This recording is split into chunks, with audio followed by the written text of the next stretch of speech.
Tout d'abord, Yannick Henouche, la CDI FNIM, qu'est-ce que c'est ? Alors, la CDI FNIM est un syndicat professionnel. On regroupe dans notre organisation tous les diagnostics immobiliers de France et de Navarre qui ont envie de s'investir dans leur filière, faire avancer le métier, faire avancer les formations, l'accès au métier, est-ce que des jeunes vont rentrer, comment on peut informer nos concitoyens sur notre métier.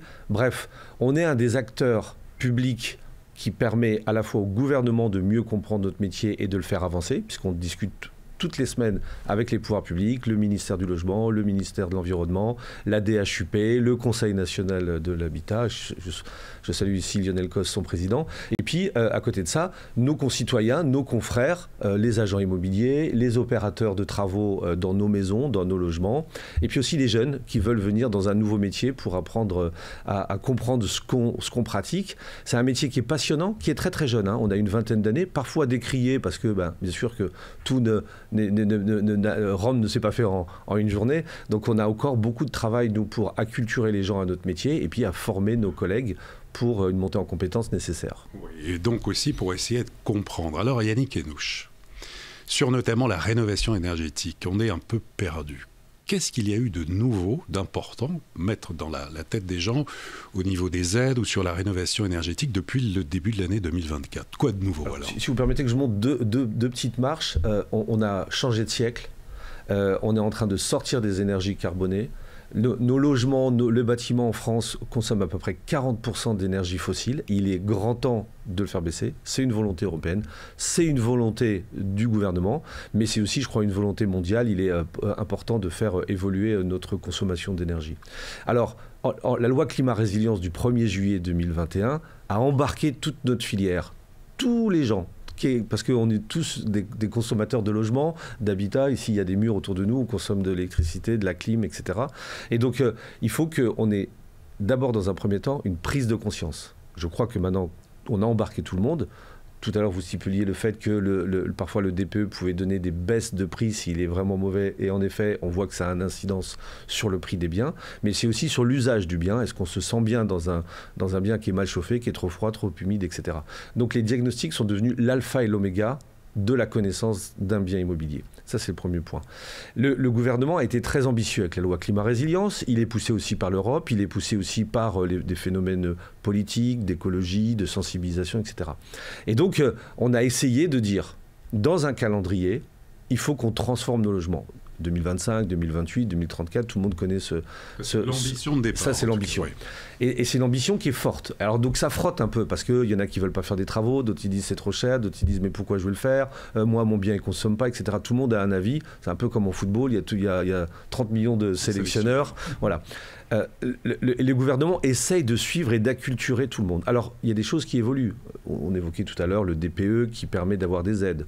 Là, il a été un peu gelé jusqu'au 1er janvier 2025. Mais en fait, ce qu'il faut faire, c'est déjà prendre conscience. Une fois qu'on a pris conscience, on se dit comment on va transformer son logement. Pour transformer son logement, il faut faire des travaux. Mais avant de faire des travaux, pour ne pas faire n'importe quoi, il faut faire un diagnostic. Il faut faire un DPE qui vous donnera une première photographie des dysfonctionnements ou des points d'amélioration ou des qualités de votre logement. Est-ce que vous êtes isolé ? Est-ce que les fenêtres sont étanches ? Est-ce que la ventilation est correcte? Est-ce que le système de chauffage produit assez ou pas trop de carbone ou est justement énergivore? Voilà, tout un tas d'items que vous retrouvez dans votre DPE et qui permet après à des professionnels de pouvoir embarquer des travaux nécessaires. Voilà. Donc aujourd'hui, je crois que tout à chacun, parce que ça change tous les 6 mois, doivent imaginer une trajectoire. Il ne faut pas être dans un moment conjoncturel. Il ne faut pas vivre la rénovation énergétique de manière instantanée. Il faut la vivre pour nous-mêmes, pour nos enfants, pour nos petits-enfants, pour la valorisation de notre bien. Donc il faut faire des travaux, il faut améliorer son logement, il faut moins consommer et peut-être aussi il faut changer ses usages. Peut-être il y a quelques années, il y a 30 ans en arrière, on laissait les lumières allumées, on ouvrait 50 fois le frigo dans la journée. Peut-être qu'il faut faire un peu plus attention. Et donc toute cette sensibilisation tourne autour d'un élément central qui est le DPE. On l'a souligné déjà à plusieurs reprises. Et c'est important que chaque Français sache quel est son DPE.